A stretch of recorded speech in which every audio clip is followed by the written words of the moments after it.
ایک عورت امیر المومنین سیدنا عمر بن الخطاب رضی اللہ عنہ کے پاس آئی اور کہا، میں نے اپنے شوہر سے زیادہ اچھا کوئی مرد نہیں دیکھا، رات بھر نماز پڑھتا ہے اور دن بھر نفلی روزے رکھتا ہے۔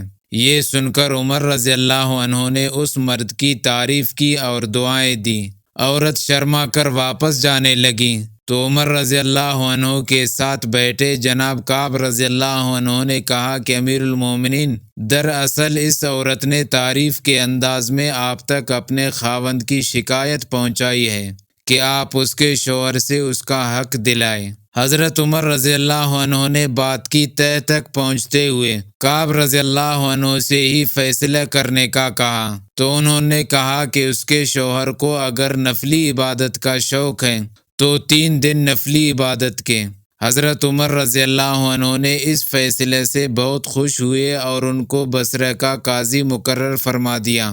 نبی کریم صلی اللہ علیہ وسلم نے فرمایا کہ آدمی کے اسلام لانے کے بعد اسے جو چیز سب سے بہتر فائدہ پہنچاتی ہے وہ اس کی خوبصورت بیوی ہے۔ جب بھی وہ اس کی طرف نظر کرتا ہے وہ اسے خوش کرتی ہے، اور اس کے گھر پر نہ ہونے کی صورت میں اس کے مال اور اپنی جان کی حفاظت کرتی ہے۔